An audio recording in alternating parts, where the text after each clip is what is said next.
धर्मा सर्वधर्मोपशान्तये सर्व आरोग्यम परम धर्मम सर्वधर्म विकारहनम। आयुर्वेद हमारी सबसे पहली ड्यूटी है, सबसे पहला कर्तव्य। क्यों? क्योंकि मनुष्य को अगर सुखमय जीवन जीना है तो उसके पास ये चार चीजें होनी चाहिए। निरोगी काया, पास में माया, पुत्र आज्ञाकारी, सुलक्षणा नारी। जिसके पास ये चार हैं वो सुखमय रह सकता है। अगर ये चार नहीं है तो कितनी भी कोशिश करो सुख नहीं मिलता है। इसलिए पहला सुख जो है वो कहा कि निरोगी काया है। आयुर्वेद का जो अस्तित्व है, आयुर्वेद ये नहीं कहता कि आप बहुत लंबा जियो भले ही बीमार हो जाओ। आयुर्वेद ये भी नहीं कहता कि आप स्वस्थ जियो भले ही कम जियो। दोनों बातें आयुर्वेद नहीं कहता है। तो कहता क्या है? स्वस्थ जियो और लंबा जियो।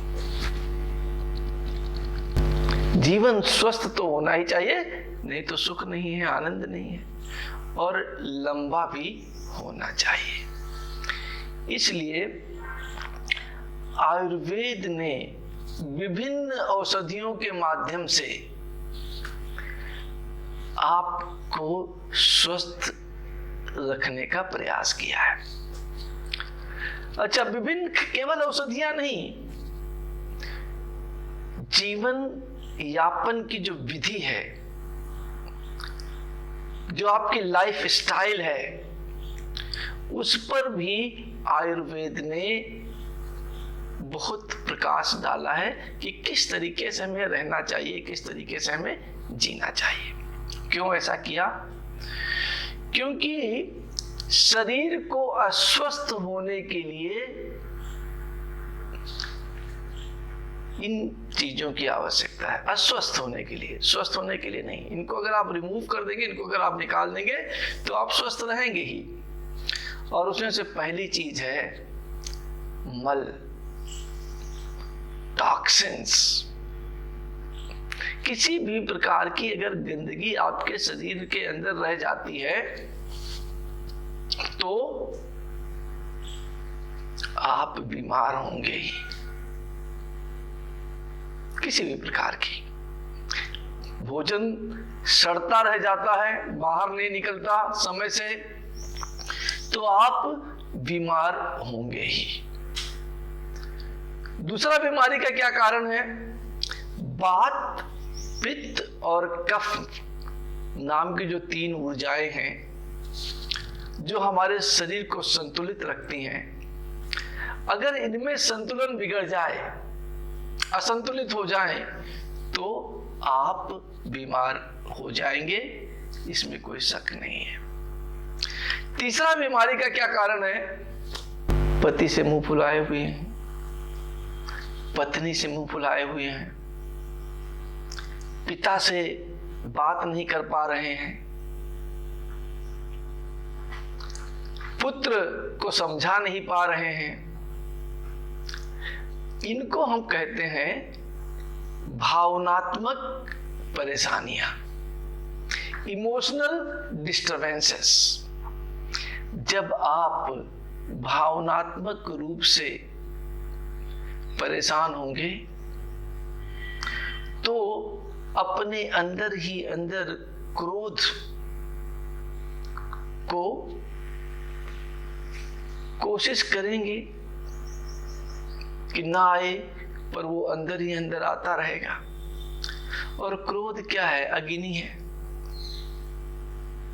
वो क्या करेगा, आपको अंदर ही अंदर भस्म कर देगा, समाप्त कर देगा, बहुत सारी रोग ले आएगा, उच्च रक्तचाप हो जाएगा,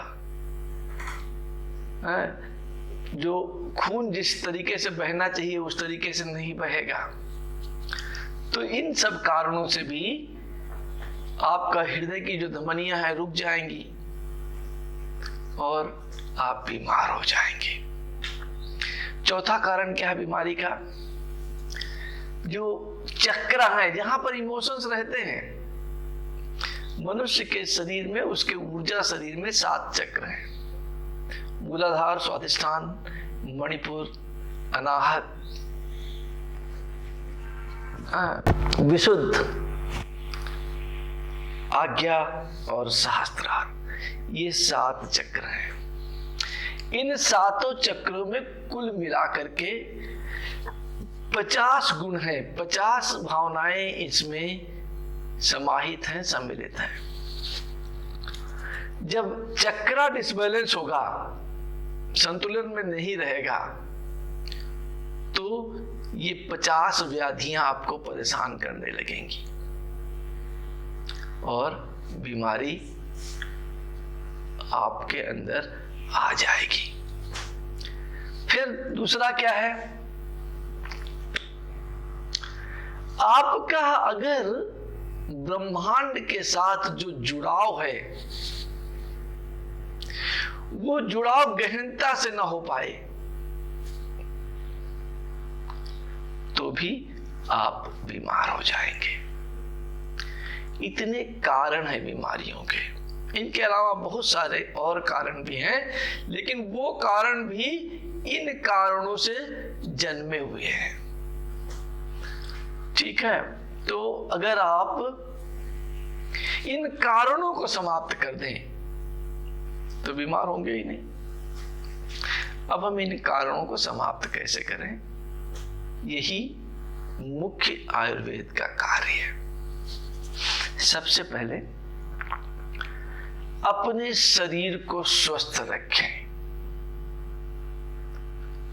स्वस्थ रखें का अर्थ है स्वच्छ रखें। शरीर को अगर स्वस्थ रखना है तो सबसे पहले स्वच्छ रखना अनिवार्य है। स्वच्छ कैसे रखें? रोज सुबह स्नान करें। करते हो कि नहीं करते हो? तो रोज सवेरे सवेरे उठ करके स्नान करें। अगर हो सके तो थोड़ा तेल वगैरह लगा लें और किसी भी प्रकार की मैल को, गंदगी को शरीर पर ना आने दें।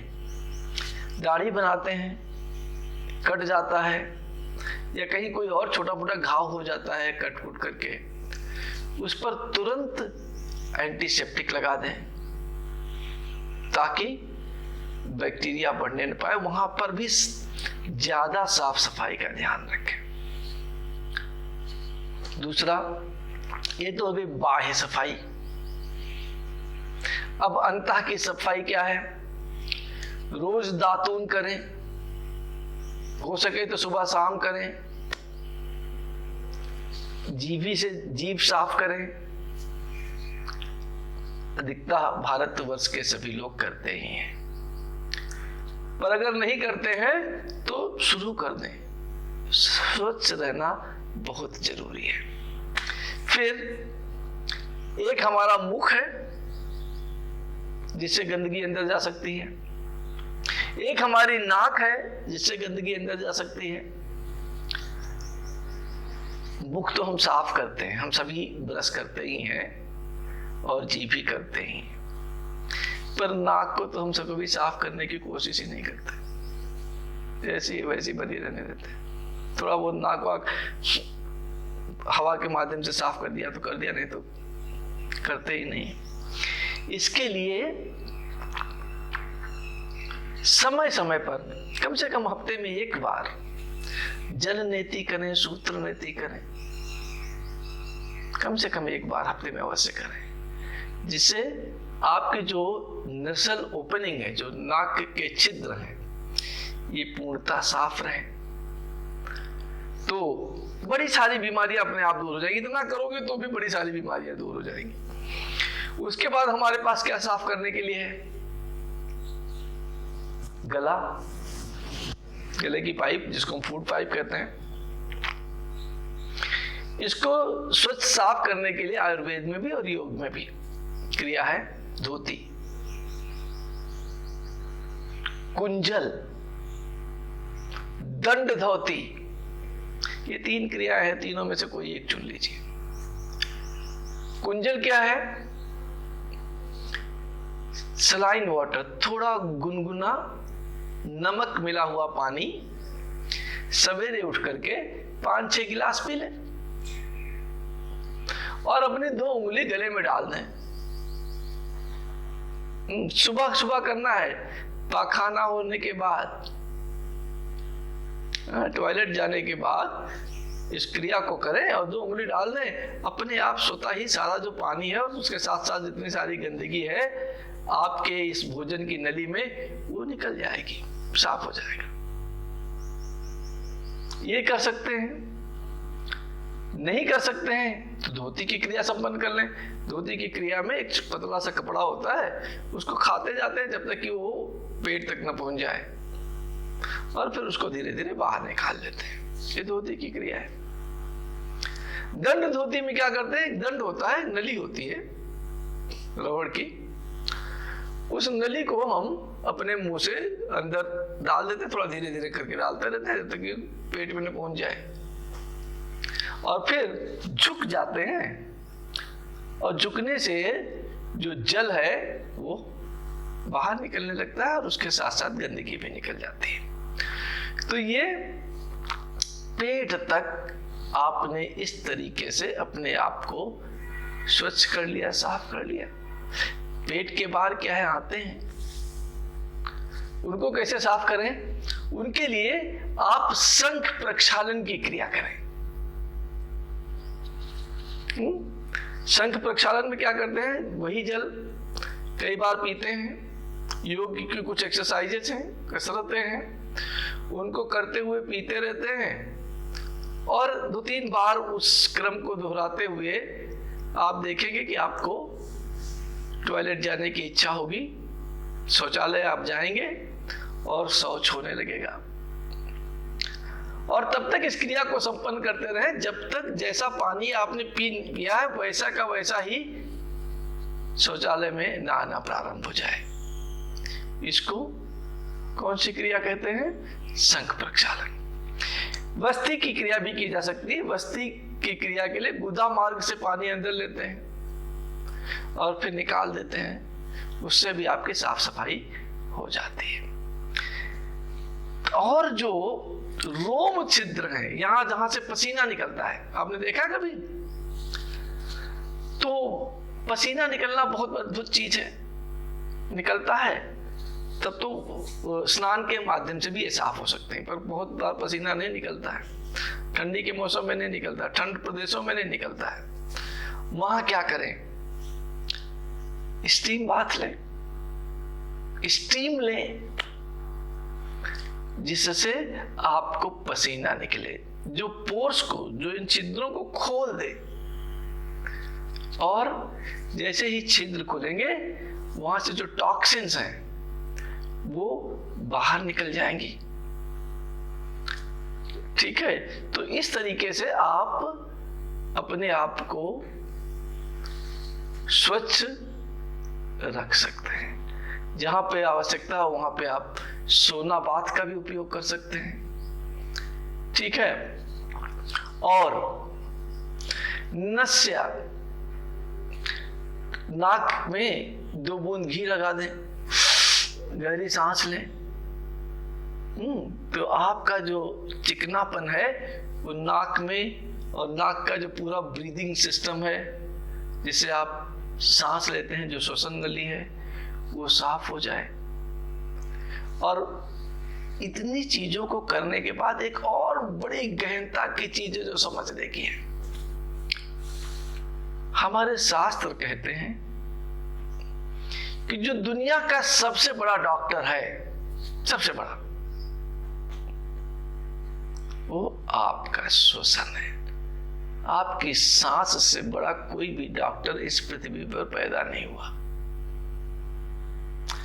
अब सांस क्या करती है? सांस को हम डॉक्टर क्यों कह सकते हैं? सांस आती है, चली जाती है, इसमें डॉक्टर जैसी क्या बात हो गई?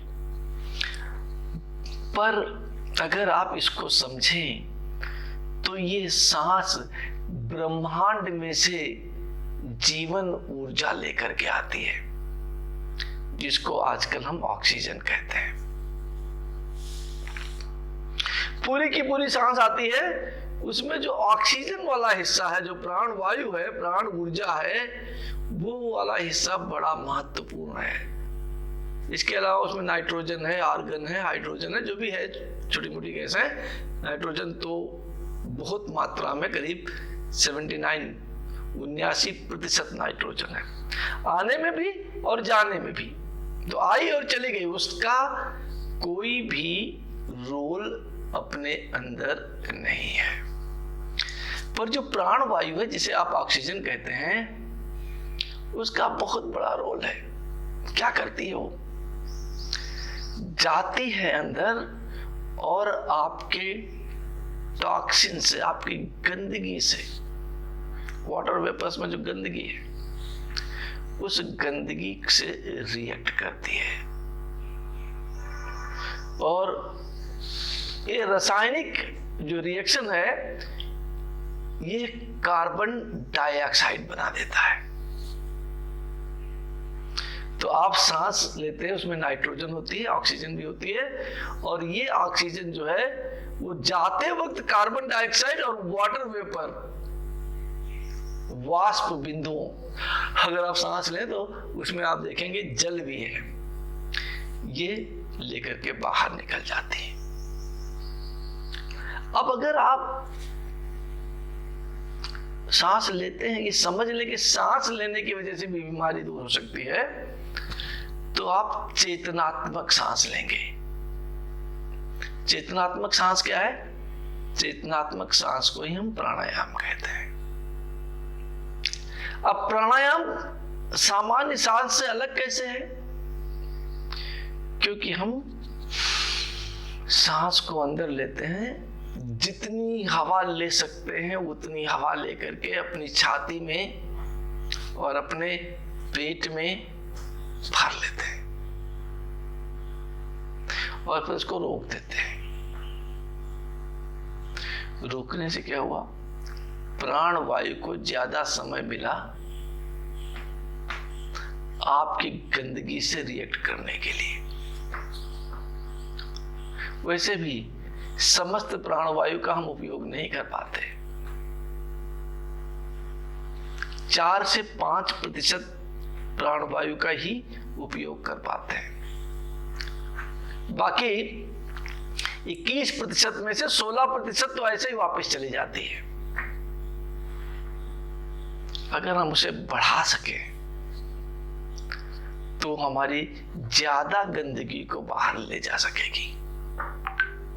ज्यादा गंदगी को अगर बाहर ले गई तो इसका अर्थ क्या हुआ? इसका अर्थ ये हुआ कि आप ज्यादा स्वस्थ रह सकेंगे।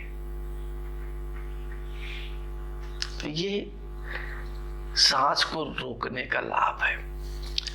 फिर सांस को धीरे धीरे बाहर निकालिए और फिर उसको बाहर रोक दीजिए। पूरा प्राणायाम जो है वो किस तरीके से होता है?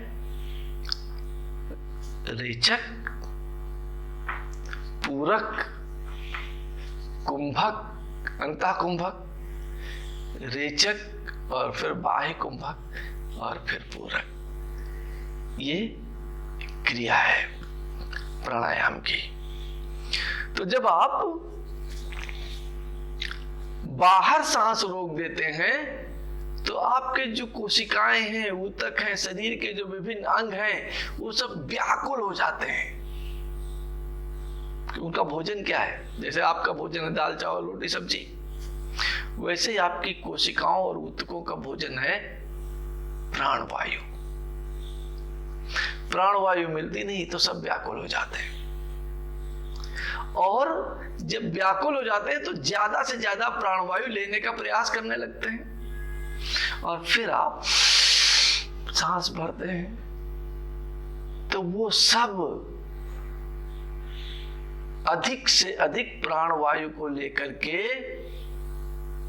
ये प्रयास करते हैं कि आप उसका पूर्ण उपयोग कर सके और आप ज्यादा प्राणवायु का उपयोग कर पाते हैं।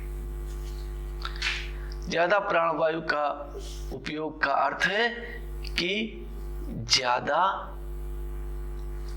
शक्ति। तो ये चीजें हो गई, बिना औषधियों के आप इन कार्यों को कर सकते हैं। तीसरा, वात, पित्त और कफ को संतुलन कर दीजिए। वो और ये कैसे कर सकते हैं? अपने भोजन को संतुलित करके। भोजन को संतुलित करने में का अर्थ क्या है कि आपके भोजन में कार्बोहाइड्रेट हो, प्रोटीन हो, चिकनाई, वसा, घी हो, तेल हो, जो भी, ठीक है, ये चीजें सब संतुलन में रहे, ठीक है। खनिज हो, तो हम आजकल विटामिन कहते हैं, वाइटल मिनरल्स, ये सब बैलेंस में रहे और हम आधा पेट खाएं। आयुर्वेद बड़ा क्लियर कहता है, केवल आधा पेट ही भोजन से भरे, आधे से आधा जल से, और जो आधे से आधा बचा है उसको आप वायु से भर करके रखें, तो आप बीमार नहीं होंगे। पर हमारी माएं हमारे बचपन में सिखा देती कि खूब दबा के भोजन करोगे तभी तो भाई बड़े होगे, क्योंकि हमने ये समझ रखा कि ऊर्जा जो है वो भोजन से आती है। सही भी है, ऊर्जा आती है भोजन से, पर उतनी नहीं आती जितनी कि सांस से आती है, और सांस की ऊर्जा ही भोजन को भी पचाती है। जब भोजन पचेगा तो भोजन में से ऊर्जा निकलेगी, सांस में से तो डायरेक्ट आपको ऊर्जा मिल रही है। इसलिए इतना भोजन न करें कि सांस आने जाने में तकलीफ हो, इतना कम भोजन करें कि आप सांस को रोक सकें अंदर और सांस को रोक सकें बाहर, और आधा पेट भोजन ही करें। और वो न करें जो आपको अच्छा लगता है, कभी कभार जो अच्छा लगता है वो भी कर लें, पर ज्यादा समय ऐसा भोजन करें जिसके कि आपके शरीर को आवश्यकता है। फिर भी यदि आवश्यकता पूर्ति नहीं हो रही है तो विभिन्न औषधियां जो आयुर्वेद में उपलब्ध है, आप च्यवनप्राश ले लें, शिलाजीत ले लें, बड़ी सारी चीजें जो हैं जो आपकी कमियों को दूर करेंगी। विटामिन सी का सोर्स कुछ ले लें। तो जब आप अपने भोजन को संतुलित कर लेंगे तो आपका वात, पित्त और कफ भी संतुलन में रहेगा और आप बीमार नहीं होंगे। बीमार हैं तो चिकित्सक के पास जाइए। मॉडर्न साइंस जो है उसका भी उपयोग कीजिए, पर प्रयत्न कीजिए कि आप बीमार हो ही नहीं और आपको कभी किसी के पास जाना ही ना पड़े। वैसे भी एक कहावत है, prevention is better than cure. आप इस कहावत का उपयोग करें और अपने आप को सदैव भोजन के माध्यम से, श्वसन के माध्यम से,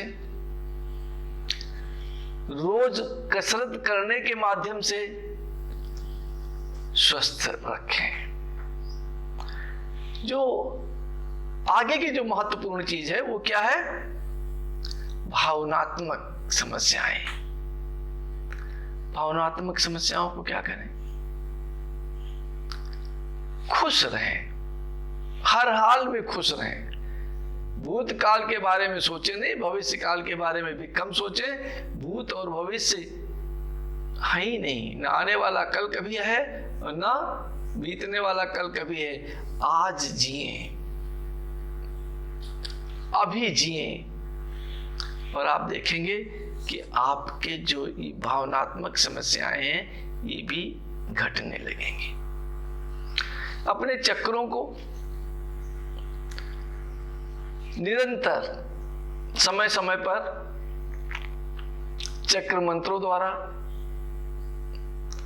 चक्र के शुद्धिकरण के द्वारा उसे ऊर्जावान करते रहें।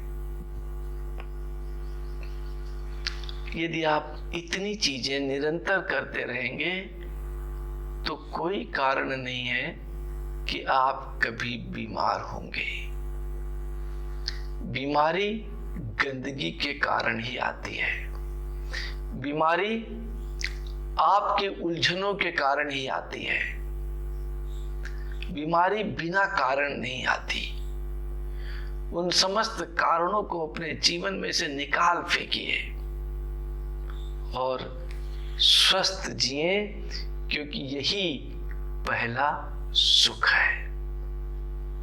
धन्यवाद, आभार।